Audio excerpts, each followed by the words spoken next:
O Senhor esteja convosco. Ele está no meio de nós.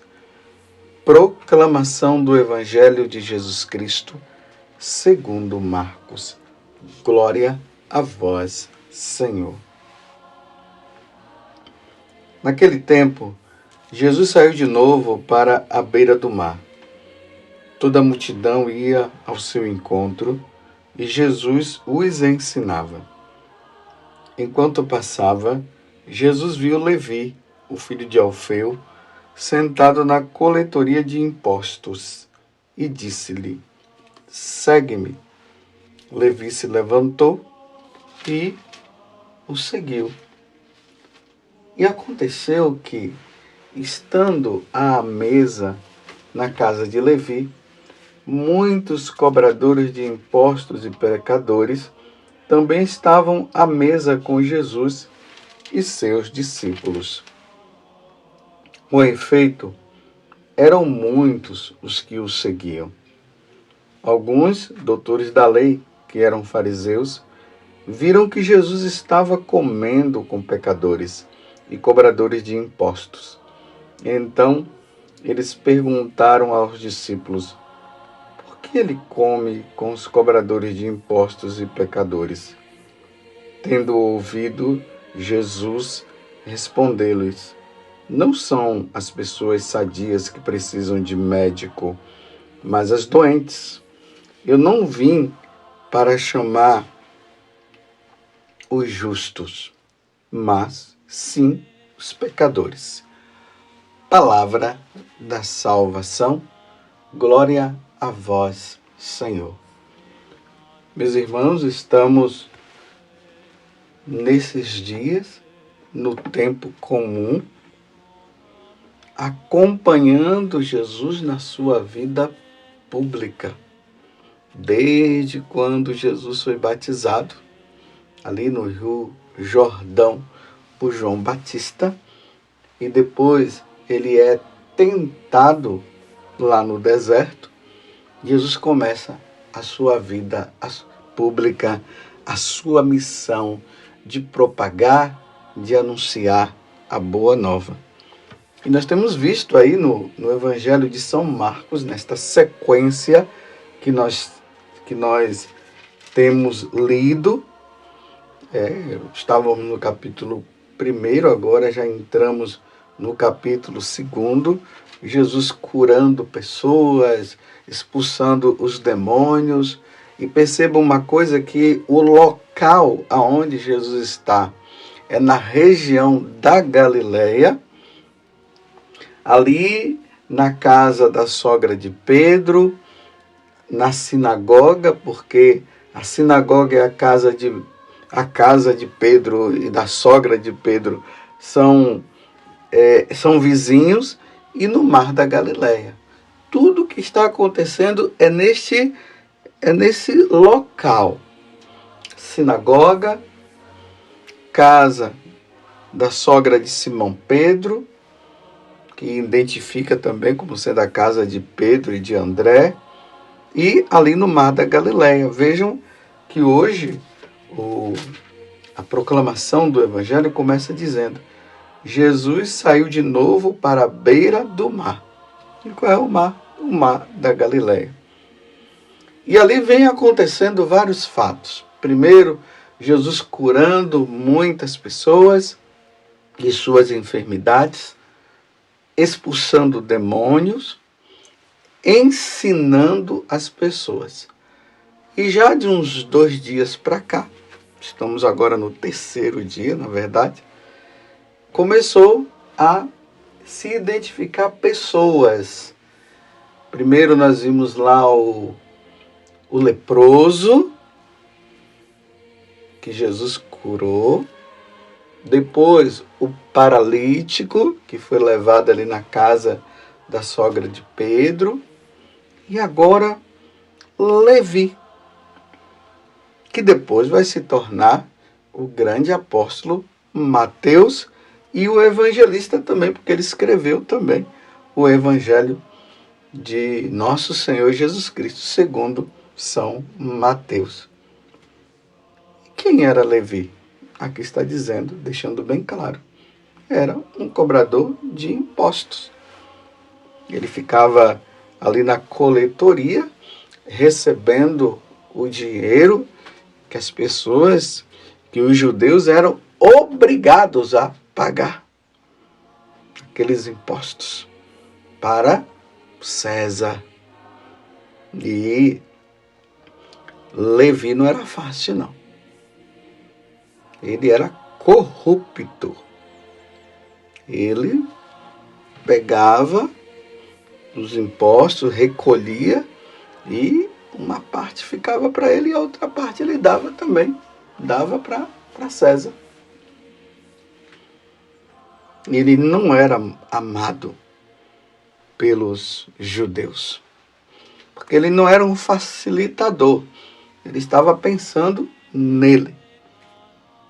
E Jesus, na sua infinita misericórdia, passa, olha para Levi e diz: segue-me.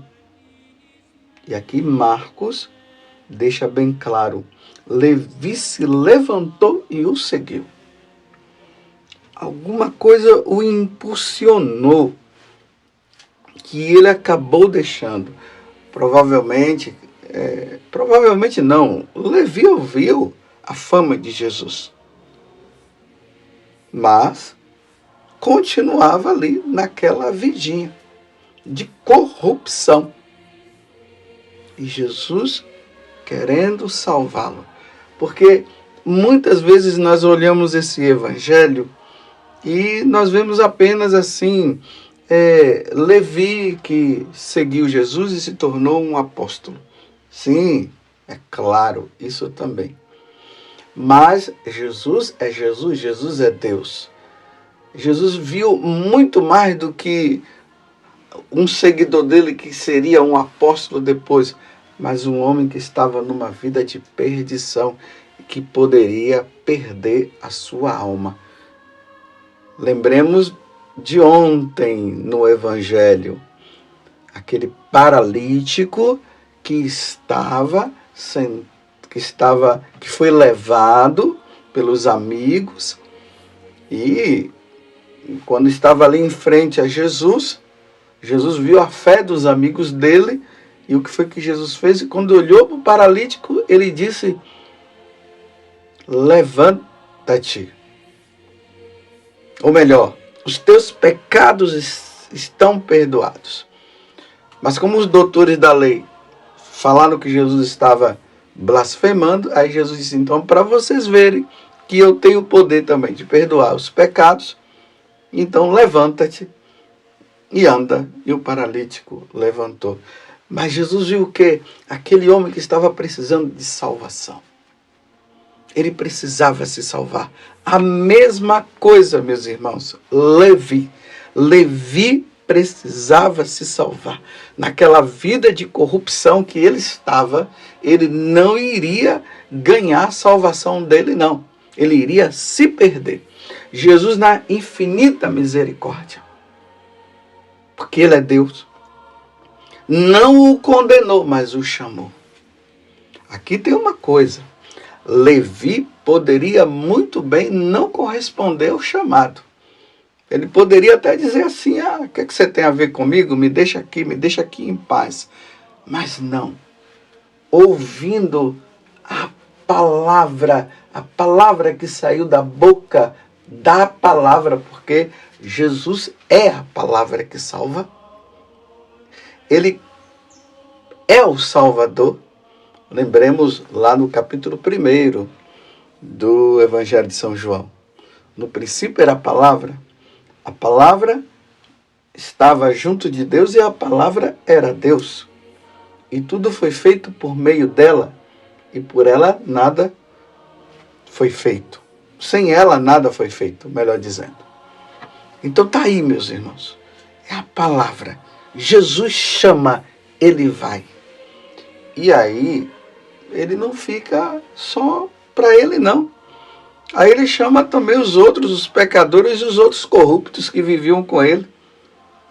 E faz uma tremenda de uma festa, um jantar, convida Jesus e está lá a palavra de Deus falando, Jesus falando, anunciando.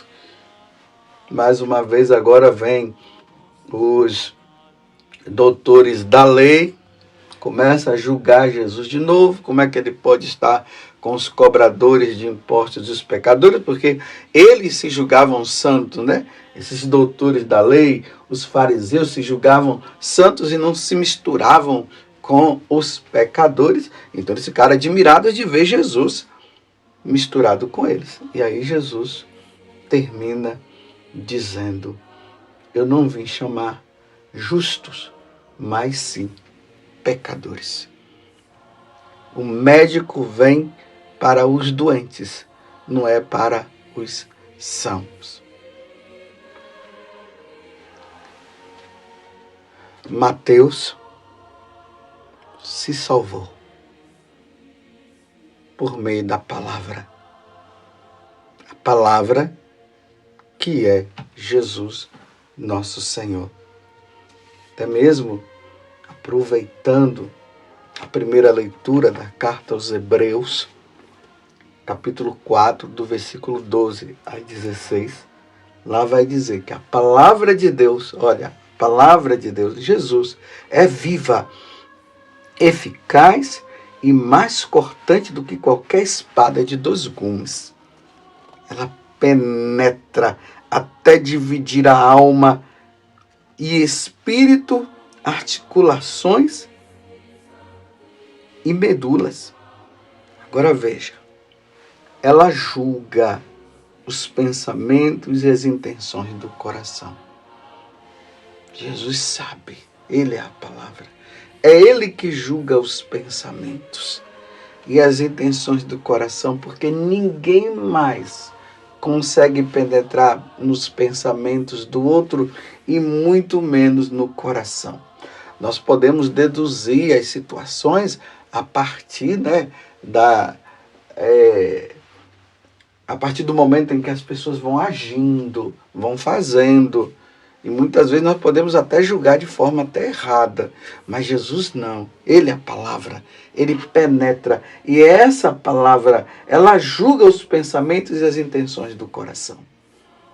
E não há criatura que possa ocultar-se diante dela. Nenhum ser humano pode se ocultar diante da palavra, diante de nosso Senhor, diante dos seus ensinamentos.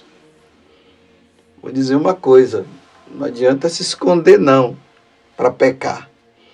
Porque pode ser que os seres humanos não vejam, mas Deus vê. Ninguém pode ocultar-se diante dela. Tudo está nu e descoberto aos seus olhos. E é a ela que devemos prestar contas. Um dia iremos prestar contas diante desta palavra que é Jesus e diante dos ensinamentos que ele nos trouxe. O Salmo 18, na liturgia de hoje, o refrão vai dizer: vossas palavras são espírito e são vida. Tendes palavra ao Senhor de vida eterna. A palavra de Jesus nos dá vida eterna. Ela nos salva, porque a lei do Senhor é perfeita. Vem dizer que eu li algumas coisas na palavra de Deus lá, que está tudo errado. Não, não tem nada errado. É perfeita. Ela conforta a nossa alma. E os preceitos do Senhor são precisos. São precisos. É ela que nos redime, é ela que nos salva. Aqui eu pergunto para você, diante desta palavra que é Jesus, que chamou Levi, que estava com os pecadores, os cobradores de impostos. E ele mesmo, aqui Marcos vai dizer, que Jesus disse que ele veio. Eu não vim, vou usar a própria palavra que está aqui. Eu não vim para chamar justos, mas sim pecadores. quanto tempo faz que você não medita a palavra de Deus? Quanto tempo faz que você parou e colocou de lado? É interessante, meus irmãos, que a Sagrada Escritura é o livro mais vendido, mas também não é o mais lido, não. Pessoas que compram ali a Sagrada Escritura, onde está a palavra de Deus que nos salva, Ele que nos ensina, coloca lá num lugar especial na casa, mas ninguém lê. As teias de aranha já estão tomando conta. Como nós iremos nos salvar sem ouvir o que Deus tem a nos dizer e nos indicar e nos mostrar?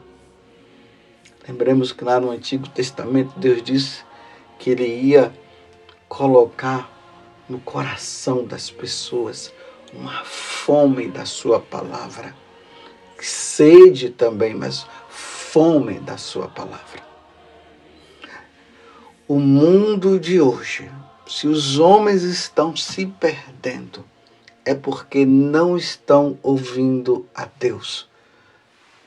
Não estão meditando a palavra que cura e que salva, que nos liberta das entranhas e das amarras do pecado e das garras de Satanás.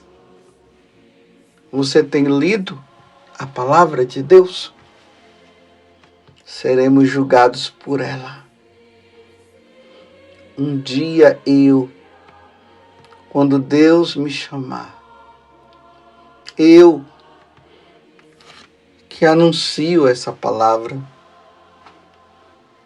que na minha insignificância, mas com auxílio de Deus, eu ajudo você a compreender, mas eu ajudo você a compreender a partir daquilo que eu medito, que eu leio todos os dias.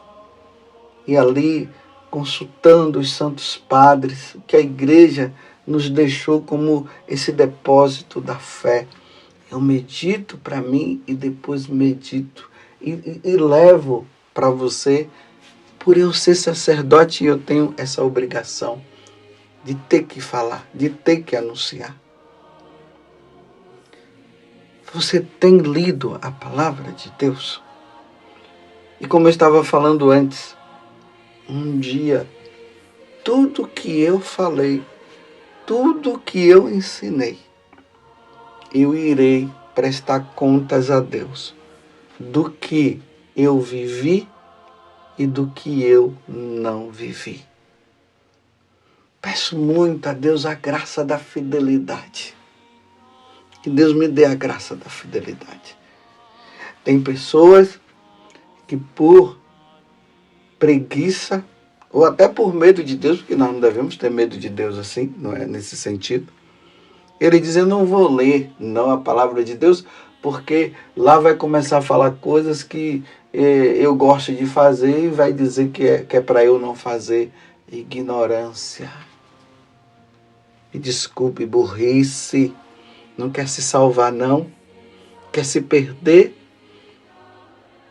Está premeditando para depois, quem sabe, chegar diante de Deus. Eu não sabia. Não sabia o quê? Sabia sim. Não, você não quis e se escondeu, fugiu. Nós não podemos fugir da palavra. Nós precisamos buscá-la. Porque ela veio para nos salvar. Eu não vim para chamar justos, mas sim os pecadores. Aonde tiver um pecador, Deus está ali a nos falar e está dizendo, saia, saia, saia. Vá por aqui, não vá por aí, porque senão você vai se perder. Foi isso que Jesus veio nos fazer. E era isso que acontecia quando as pessoas ouviam.